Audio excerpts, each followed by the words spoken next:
மரியாதையே வாழ்க. அன்பான மரியணை கணப்போர் யூடியூப் சேனல் நேயர்களே, உங்கள் அனைவருக்கும் தேவதாயின் திருப்பிறால் வாழ்த்துக்கள். ஜெபமாலை பற்றி நெடுந்தொடரில் இருக்கின்றோம். மாதா தந்த ஜெபமாலையினுடைய சின்ன சின்ன மிக முக்கியமான விஷயங்கள் இந்த தொடர் முழுசு நம்ம பார்த்துட்டு வரோம். இந்த வீடியோக்கள் எல்லாத்தையும் நீங்கள் பார்த்துருக்க வாய்ப்பு இல்லை. அப்படியாப்பட்டவங்களுக்கு இந்த வீடியோவுடைய டிஸ்கிரிப்ஷனில் பார்த்தீங்கன்னா இதுவரை வந்த எல்லா வீடியோக்களும் இருக்குது. நீங்கள் ஒன்று ஒன்றா பார்த்து அதை தெரிஞ்சுக்கலாம். அதே போல் உலக ஜெபமாலை இயக்கத்தில் நீங்கள் சேரணும்னு நீங்கள் விரும்புனீங்கன்னா இந்த வீடியோவுடைய முதல் கமெண்ட்டு அதில் பார்த்தீங்கன்னா அதுக்கான லிங்க் இருக்கும். அதை நீங்கள் பயன்படுத்திக்கங்க. இன்றைய வீடியோவில் மாதா எப்படி ஜெபமாலையை கொண்டு திருச்சபைக்கு எதிரான காரியங்கள் வர்றப்பெல்லாம் காப்பாற்றுறாங்க இந்த கத்தோலிக்க திருச்சபையை அப்படின்றத நம்ம பார்க்கலாம்.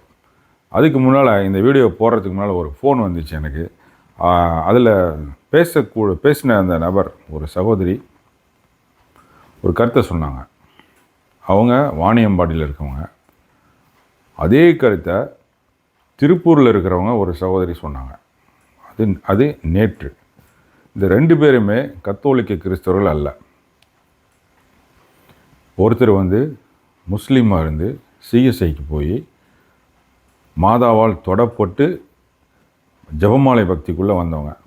இன்னொருத்தவங்க இந்துவாக இருந்து சிஎஸ்ஐக்கு போய் அவங்களும் மாதாவால் தொடப்பட்டு ஜெபமாலை பக்திக்குள்ளே வந்திருக்காங்க. இந்த ரெண்டு பேரும் வேறு வேறு இடம், சம்மந்தமே இல்லாதவங்க. அவங்க ரெண்டு பேரும் சொன்ன ஒரு கருத்து மிகப்பெரிய புதுமையாக இருக்குது. அதனால தான் இதை நான் சொல்லி இன்றைய நாள் டாக்குக்குள்ளே போகலான்ட்டு விரும்பினேன். அவங்க ரெண்டு பேரும் சொன்ன ஒரே கருத்து என்னென்னா,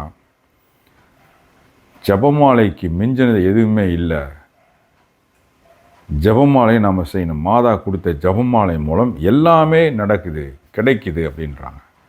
இன்னொன்று ரெண்டு பேரும் சொன்ன இன்னொரு மிகப்பெரிய அரிய கருத்தை, இது ஒரு கத்தோலிக்கர்கள் வாயில இருந்து எவனும் அந்த மாதிரி வார்த்தை வராது. மாதாவை போற்றி புகழணுங்க. ஜெபமாலைக்கு முன்னால் போற்றணும், அவங்கள இது என்ன செய்கிறது, புகழணுன்றாங்க. போற்றி புகழ்ந்தால் அதுக்கப்புறம் நீங்கள் ஜெபமாலை ஜெபிங்க அப்படின்ட்டுன்னு கத்தோலிக்கர் அல்லாத இந்த இரண்டு சகோதரிகளும் சொன்னாங்க. ரெண்டு பேரும் வேறு வேறு இடத்துல இருக்காங்க.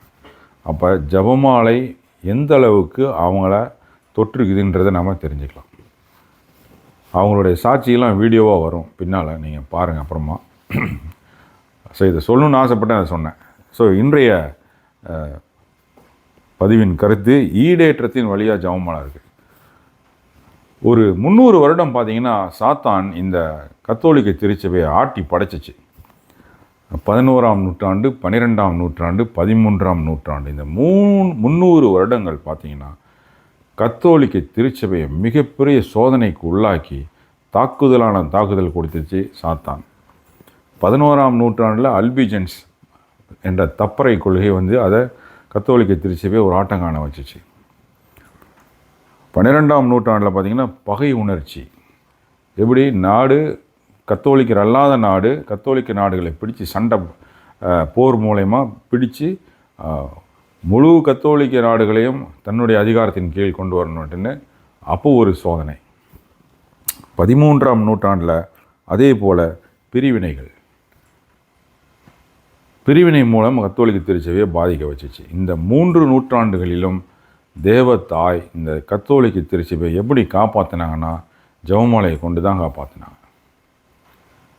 அல்பிஜன்ஸ் பதிதத்தை ஜெபமாலை மூலம் முறியடித்தாங்க மாதா. எதிரி படைகள் கத்தோலிக்க நாடுகளை பிடிக்க வர்றப்ப ஜெபமாலை பக்தியின் மூலம் வெற்றியை கொடுத்தாங்க கத்தோலிக்க மக்களுக்கு. அதேபோல் பிரிவினைகள் வந்த போதும் மாதா கத்தோலிக்க திருச்சபைக்கு ஆதரவாக இருந்து ஜெபமாலை மூலம் இந்த திருச்சபையை காப்பாற்றியிருக்காங்க. இப்படி மிகப்பெரிய சீர்கேடுகள் அதை சாத்தான் உண்டாக்கின போது சாத்தானின் சக்திகளை முறியடிக்க வேண்டுமானால் மிக கடுமையான நடைமுறைகளை கையாள வேண்டியதாக இருக்கும். ஆனால் திருச்சபையின் பாதுகாவலியான பரிசுத்த கன்னிமாமரி தன் திருமகனுடைய சினம் தணிக்க நமக்கு மிகவும் சக்தி வாய்ந்த கருவி ஒன்றை அளித்துள்ளார்கள். அதுதான் ஜெபமாலை. அன்பானவர்களே, இந்த ஜெபமாலை பக்தியை நாம் மேற்கொள்வோம். ஜெபமாலை மூலம் வேண்டி கிடைக்கல அப்படின்னு எதுவுமே சொல்ல முடியாது. அதுதான் இந்த தொடர் முழுசும் நாம் பார்த்துட்டு வரோம். ஜெபமாலை மூலம் எல்லாமே சாத்தியம். ஆக நம்பிக்கை இழந்து போயிருக்கின்ற எல்லாருக்கும் மாதா கொடுக்கின்ற வரம் இந்த ஜெபமாலை. அந்த ஜெபமாலை பக்தியை மேற்கொள்வோம். இந்த வீடியோவை தயவுசெய்து யாருக்காச்சும் ஒருத்தருக்குனாச்சும் நீங்கள் ஷேர் பண்ணி விடுங்க. இந்த ஜெபமாலை பக்தியுடைய அது முக்கியத்துவம் அவங்களுக்கும் தெரிஞ்சு அவர்களும் ஜெபமாலை பக்திக்குள் வரட்டும். எப்படி அந்த வேறு மதங்களிலிருந்து மாதாவால் தொடப்பட்டு இன்றைக்கு ஜெபமாலை பக்தியை அவ்வளோ அருமையாக அவங்க கடைபிடிச்சிட்டு வராங்களோ அந்த 2 சகோதரிகளும், அதே போல் யாராச்சும் ஒருத்தரனாச்சும் இந்த வீடியோ பதிவு தொடரட்டும்.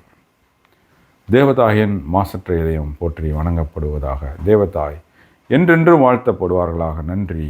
மரியாயே வாழ்க.